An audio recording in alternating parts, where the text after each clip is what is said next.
kind of woman my mother is. When I was born, the doctor said, "It's a boy."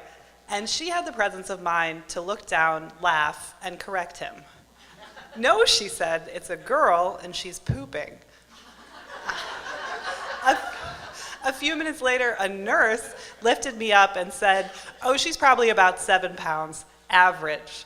My mom said, "No, way more, we're a solid people." She weighed me 9 pounds, 4 ounces. Good work, Mom. I like the story for what I can make it say about me. I'm someone who's been challenging gender norms. I'm someone who's been underestimated my entire life. But I also really I enjoy what it says about my mom. My mom is a woman who, in the immediate postpartum moment, is not willing to take a medical professional's word about what is a basic fact. But the reason she wasn't was because it was sort of contrary to her intuitive understanding of, she thought I would be a girl, so she was just double checking. And this sort of superior knowledge of your own body, of your own children, was to me sort of a parable of what it was supposed to mean to be a mother. So, and it sort of worked with my first kid. I thought he's gonna be a boy. I gave him a male fetal name. He turned out to be a boy, crushing it. I told my midwife, I thought labor was gonna be fast. She said, "Don't get ahead of yourself." It took 5 hours start to finish, again, killing it. I said he's going to be a giant, 9 pounds, 10 ounces, excellent. So when it came time to have my second child, I was feeling pretty confident that I knew what I was doing. And so my husband wanted to find out the gender at the ultrasound, and I said, "Fine, we can find out that it's a girl, 6 months earlier." And so in the ultrasound room, the technician says, "Oh, look, you've got an excellent brain structure, you have a functioning stomach, and there's the penis." And I said, "Okay, but are you sure? Like, couldn't that be an umbilical cord or a shadow?" And she said, "Possibly, here are the testicles."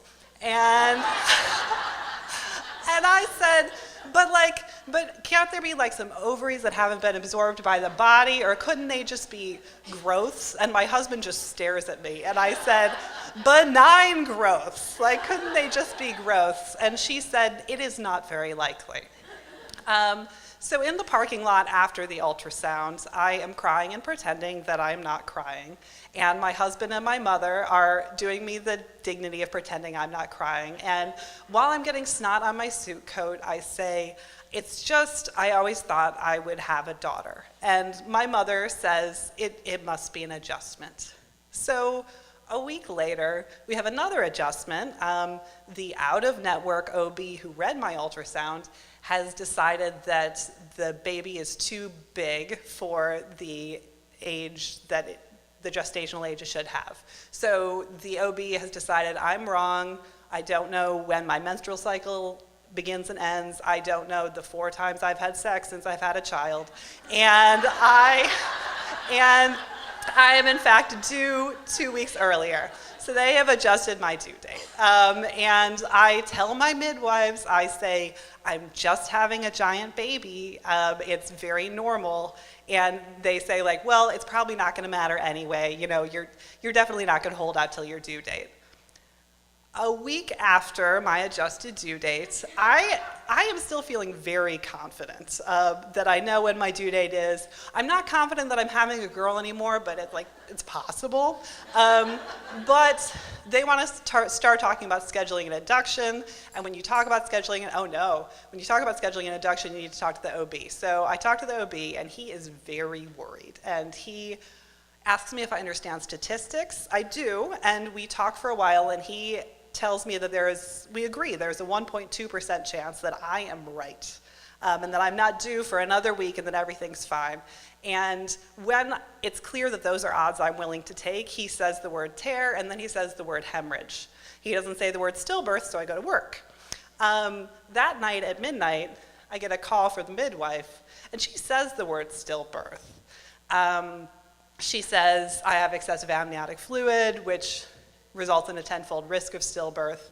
So I go to the hospital, and on the drive there, I'm sort of doubled over in preemptive grief and trying to see if I can feel any fetal movement. But At this point, I feel like it's just wishful thinking, or it might be a sort of useless contraction. And my husband keeps saying, it's okay. And I say, how do you know it's okay? How do you know he's not dead already? And he says, I just know. And so he's very confident. We get to the hospital. I'm ready to be hooked up to a fetal monitor, any tool of the patriarchy at this point. And they say, and there's a heartbeat, and there's a heartbeat. This is the kind of woman I am. I say, okay, can I have a few hours to rest before we do the induction?